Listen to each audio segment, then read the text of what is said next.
আপোনালোকক এইটো বৰদিনৰ সময় সকলোকে বৰদিনৰ শুভেচ্ছা জনাইছোঁ। যীশু খ্ৰীষ্টৰ শুভেচ্ছা যাচিছোঁ। আপোনালোকক সকলোকে মই পাণবজাৰৰ বাপ্তিষ্ট চাৰ্চৰ পৰা আহিছোঁ। আপোনালোকক সকলোকে অহাকালি বৰদিনৰ শুভেচ্ছা যাচিছোঁ আৰু লগতে আপোনালোকক সকলোকে নিমন্ত্ৰণ জনাইছোঁ। আপোনালোকে যাতে আমাৰ শুভেচ্ছা গ্ৰহণ কৰি আমাৰ বৰদিনৰ গীৰ্জাত উপস্থিত হয় ৰাতিপুৱা 9:30 বজাত। আপোনালোকে আনন্দ পাব। আমাৰ যিগৰাকী নতুন ফাদাৰ আহিছে ডক্টৰ মাখনলাল দাস, তেওঁ ইঞ্জিনিয়াৰিং কলেজৰ প্ৰফেচৰ আছিলে, এতিয়া তেওঁ আমাৰ ফাদাৰ হৈ আহিছে। মই আপোনালোকৰ কাৰণে এটা বৰদিনৰ গিফ্ট কপি আনিছোঁ। আপোনালোকক উপহাৰ দিবৰ কাৰণে এটা বাইবেলৰ কপি আনিছোঁ, সৰু কপি। এইটো আপোনালোকে চাওক, পেজ নম্বৰ 115 পৰা মই পঢ়িম। আপোনালোকে যিসকলে পাইছে পেজ নম্বৰ 115 পৰা চাব পাৰিব। আৰু আমাৰ জ্যেষ্ঠসকলে যিখিনি আমাক দিছে সেইখিনি আমি একো বুজিব নোৱাৰিলোঁ। গতিকে আমাৰ স্থানীয় ভাষাত বাইবেলৰ যিখিনি কথা আছে একেবাৰে নিজৰ ভাষাত নিজৰ আখৰেৰে লিখা, সেইখিনি আমি স্পষ্টকৈ আপোনালোকক আমাৰ স্থানীয় ভাষাৰে পঢ়িবৰ কাৰণে মই লৈছোঁ, যাতে আপোনালোকে চাই আপোনালোকৰ যোগ হয়। আদিতে বাক্য আছিল আৰু বাক্য ঈশ্বৰৰ সৈতে আছিল আৰু বাক্যই স্বয়ং ঈশ্বৰ। তেওঁ আদিতে ঈশ্বৰৰ সৈতে আছিল, তেওঁৰ দ্বাৰাই সকলোৱে হ'ল, আৰু যি হ'ল সেইবোৰৰ এটাও তেওঁ বিনে নহ'ল। জীৱন তেওঁতহে, সেই জীৱনেই মানুহৰ পোহৰ। সেই পোহৰত প্ৰকাশিত হৈ আছে, কিন্তু আন্ধাৰে তাক পৰাভূত নকৰিলে। ঈশ্বৰৰ পৰা পঠোৱা যোহন নামেৰে এজন মানুহ, তেওঁৰ দ্বাৰাই সকলোৱে যেন বিশ্বাস কৰে, এই নিমিত্তে সেই পোহৰৰ সাক্ষ্য দিবলৈ তেওঁ সাক্ষ্য অৰ্থে আহিছিল। তেওঁ নিজেই সেই পোহৰ নাছিল, কিন্তু পোহৰৰ সাক্ষ্য দিবলৈহে আহিছিল। আটায়ে মানুহক পোহৰ দিওঁতা স্বৰূপ পোহৰ জগতলৈ আহি আছিল। তেওঁ জগতত আছিল আৰু জগত তেওঁৰ দ্বাৰাই হ'ল, কিন্তু জগতে তেওঁক নাজানিলে। তেওঁ নিজৰ আদিত্যলৈ আহিল, কিন্তু তেওঁ নিজৰ লোকে তেওঁক গ্ৰহণ নকৰিলে। তথাপি যিমান মানুহে তেওঁক গ্ৰহণ কৰিলে, অৰ্থাৎ তেওঁৰ নামত বিশ্বাস কৰিলে, সেই সকলোৱে ঈশ্বৰৰ সন্তান হ'বলৈ তেওঁৰ ক্ষমতা দিলে। তেওঁবিলাকে তেজৰ পৰা বা মাংসৰ ইচ্ছাৰ পৰা বা মানুহৰ ইচ্ছাৰ পৰা জন্ম পালে, এনে নহয়, কিন্তু ঈশ্বৰৰ পৰাহে পালে। সেই বাক্য মাংস হ'ল আৰু অনুগ্ৰহ আৰু সত্যতাৰ পৰিপূৰ্ণ হৈ আমাৰ মাজত বসতি কৰিলে। তাতে পিতৃৰ একমাত্ৰ পুত্ৰৰ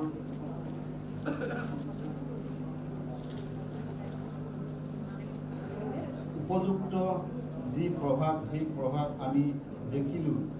তেওঁৰ বিষয়ে যোহনে এই সাক্ষ্য দি ডিঙিয়াই ক'লে, মোৰ পাছত অহা জনা মোতকৈ আগ হ'ল, কিয়নো মোৰ পূৰ্বও তেওঁ আছিল। যিজনাৰ বিষয়ে মই এই কথা কৈছিলোঁ, তেওঁ সেইজনা, কিয়নো আমি সকলোৱে তেওঁৰ সেই পূৰ্ণতাৰ পৰা অনুগ্ৰহৰ উপৰিও অনুগ্ৰহ পালোঁ। কাৰণ মুচিৰ দ্বাৰাই বিধান দিয়া হ'ল, কিন্তু অনুগ্ৰহ আৰু সত্যতা যীশুখ্ৰীষ্টৰ দ্বাৰাইহে আছিল। কোনেও ঈশ্বৰক কেতিয়াও দেখা নাই। পিতৃ কোলাত থকা একমাত্ৰ পুত্ৰই তেওঁক প্ৰকাশ কৰিলে। জোহনৰ সাক্ষ্য এই তুমি কোন এই বুলি সুধিবলৈ তেওঁ যিহুদীবিলাকে জেৰুচালেমৰ পৰা পুৰোহিত আৰু লেভিয়াসকলৰ তেওঁৰ ওচৰলৈ পঠালে। তেতিয়া তেওঁ আহৈ নামাতি হৈ কাহিলে, অৰ্থাৎ মই খ্ৰীষ্ট নহওঁ বুলি হৈ কাহিলে। তাতে তেওঁবিলাকে তেওঁ সুধিলে তেন্তে কি তুমি এতিয়ানে? তেওঁ ক'লে, মই নহওঁ। তুমি সেয়া ভাওবাদীনে? তেওঁ উত্তৰ দিলে, নহওঁ। এতেকে তেওঁবিলাকে তেওঁক ক'লে, আমাক পঠোৱাবিলাকক উত্তৰ দিবলৈ আমি সুধিছোঁ, তুমি কোন? তুমি নিজৰ বিষয়ে কি কোৱা? তেওঁ ক'লে, যিশয়া ভাওবাদীয়ে যেনেকৈ কৈছিল বোলে, প্ৰভুৰ পথ পোন কৰা, অৰণ্যত এই বুলি ডিঙিওৱা এজনৰ মাত, সেই মাতেই মই। তেওঁবিলাকক ফৰিচীবিলাকৰ পৰা পঠোৱা হৈছিল। তাতে তেওঁবিলাকে তেওঁক সুধিলে, যদি খ্ৰীষ্ট নোহোৱা, এলিয়া নোহোৱা, সেই ভাওবাদীও নোহোৱা, তেন্তে কিয় বাপ্তাইজ কৰিছা? জোহনে তেওঁবিলাকক উত্তৰ দি ক'লে, মই হ'লে পানীত বাপ্তাইজম কৰিছিলোঁ, কিন্তু যিজনাৰ তোমালোকে নাজানা, যিজনাৰ জোতাৰ বান মই খুলিবৰো যোগ্য নহওঁ, মোৰ পাছত অহা এনে জনা তোমালোকৰ মাজত আছে। জোহনে বাপ্তাইজ কৰা ঠাইত জৰ্দানৰ সিপাৰে বৈঠনিয়াত এই সকলো ঘটিল। পিছদিনা তেওঁৰ ওচৰলৈ যীচু অহাৰ দেখি তেওঁক ক'লে, জগতৰ পাপ নিউতা ঈশ্বৰ মোৰ মেৰ পোৱালি, চোৱা, যিজনাৰ বিষয়ে মই ক'লোঁ যে মোৰ পাছত এজন মানুহ আহিছে, তেওঁ মোতকৈ আগ হ'ল, কিয়নো মোৰ পূৰ্বৰো তেওঁ আছিল।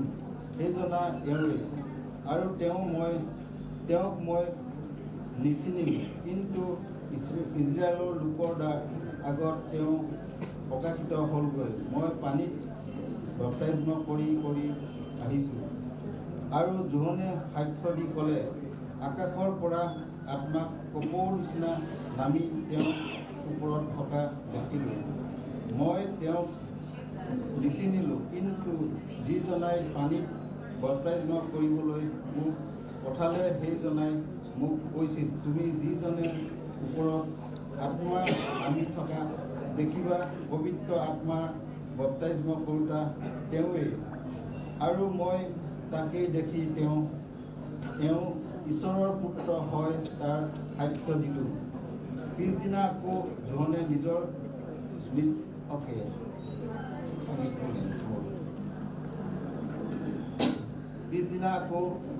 নিজৰ দুজন শিষ্যৰ সৈতে থিয় হৈ যীচুৱে ফুৰোতে তেওঁলৈ চাই ক'লে, ঈশ্বৰে মোৰ মেৰ পোৱালি চোৱা। সেই দুজন শিষ্য তেওঁৰ এই কথা শুনি যীচুৰ পাছে পাছে গ'ল। তাতে যীচুৱে মুখ ঘূৰাই তেওঁলোকক পাছে পাছে অহা দেখি ক'লে, তোমালোকে কি বিচাৰিছা?